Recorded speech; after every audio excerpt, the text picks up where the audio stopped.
Well, folks, it's beginning to feel a lot like Christmas. Silent night, violent night. What is going on, everybody? Welcome back. Thank you so much for clicking on today's video. Christmas is in the air, and the Christmas movies are rolling in. This month and next month is looking to be quite a good one as far as Christmas-themed genre films. We have Christmas Bloody Christmas. We have The Mean One, the Grinch movie starring Art the Clown. But today, we have a movie, and I want to be very careful when I start talking about this movie because I don't want to... I feel like I'm gonna overpraise this movie. Let's just cut to the chase. I just got out of the theater from seeing Silent Night.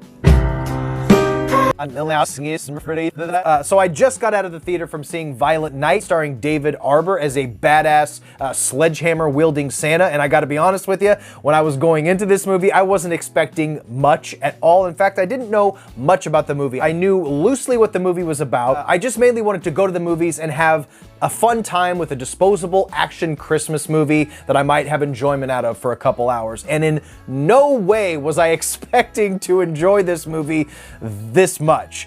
This movie is so much better than it has any right to be, and I'm absolutely shocked at how well executed every aspect of this silly killer Santa Claus movie. Not a killer Santa Claus, he's a violent Santa Claus with heart. I'm laughing now because I just can't believe the team put together to make this movie made this movie work with everything that it jams into it. And I'm talking about a lot of stuff. I'm talking about Santa Claus. I'm talking about Christmas magic and holiday whimsy. I'm talking about extremely violent, brutal, choreographed fight scenes, wholesome aspects, great performances, amazing camera work and direction from the directors, and amazing writing from the writers. We'll get into all that, but bottom line is, this is the best badass sledgehammer-wielding Santa movie that you will see all year. This movie is exactly what I've been waiting for when it comes to a silly action flick that we used to get constantly back in the 80s and 90s. Most action movies these days are these assembly line, forgettable, nonsense garbage flicks that star The Rock or one of the Chris's. I can't even keep all the action movie Chris's straight at this point, but this movie delivered on all aspects, and I respect the fuck out of these filmmakers for actually putting some work to make a good movie that you're not gonna forget about 5 minutes after you watch it. It's actually extremely sad that we don't get more action movies that are made this well. Movies that have jokes and humor that actually make you laugh, that are legitimately funny. Action scenes that aren't shaky cam, that actually have some good choreography. You can see what's going on and they make sense within the space. Action movies where everybody, including the villains, have their own motivations that aren't these mindless zombie villains that we see in every fucking Marvel movie or every Rock movie. Great camera work, good sound design, and above all, good writing. This movie is also helped out tremendously by its hard R rating. It makes use of every bit of that R rating. Not that every movie has to be R rated to be good, obviously that's not the case, but oftentimes movies like this are hamstringed by a PG-13 rating by hindering the language, hindering the violence, and they end up being disposable and forgettable because they're trying to appeal to everybody from a 65-year-old to a child.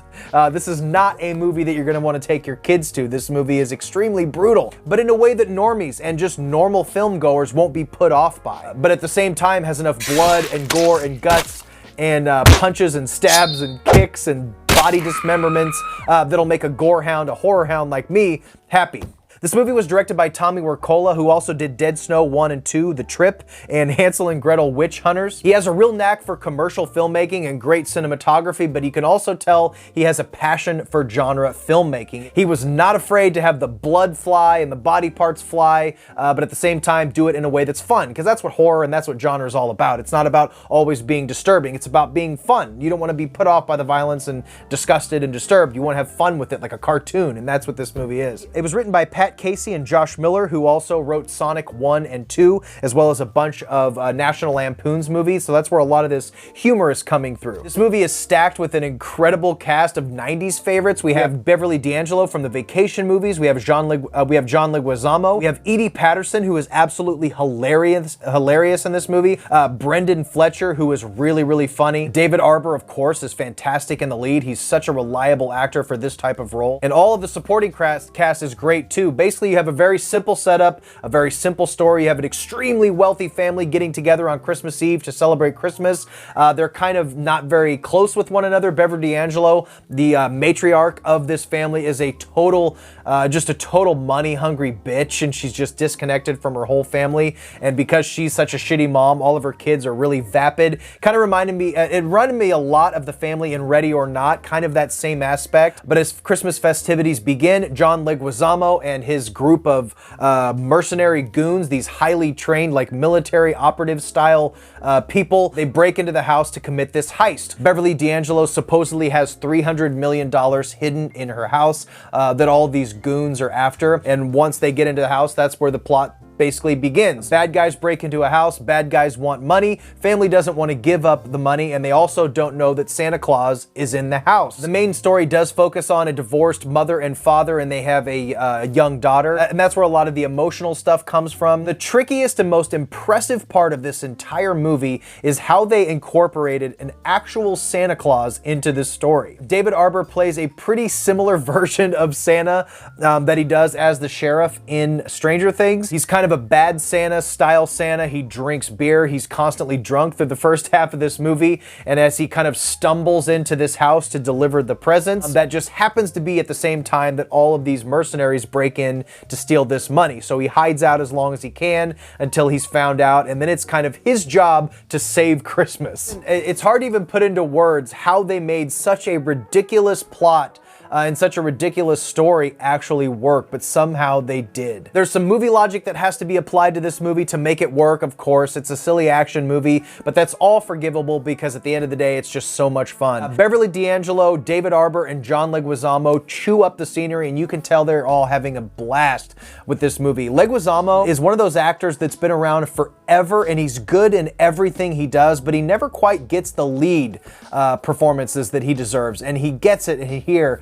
And he's so good as a villain. Beverly D'Angelo as this foul-mouthed matriarch grandma character is amazing. She's such a cold bitch. And David Arbor is just great. And I also want to give some mention to the little girl in this movie. I don't know her name. Leah Brady. She's fantastic in this movie, and she's really the heart and soul of this film. Similar to Stranger Things, where with David Arbor and Millie Bobby Brown, there's kind of a similar aspect to this. David Arbor and this little girl have this really unique bond that brings a warmth to this film that otherwise wouldn't have been there in any other type of movie, but they tie this together with an emotional core, man, that really tugged at my heartstrings. And like I said, I teared up a couple times during this movie. And What, are you gonna cry now? Come on, cry, baby, cry for me. It's just baffling that you can have a violent Santa Claus movie and a lot of Christmas spirit and a Christmas heart, and it just worked. I'm just blown away by this movie. You guys have to go see this in the theater. Go and see this movie in a theater. Grab your friends, your family,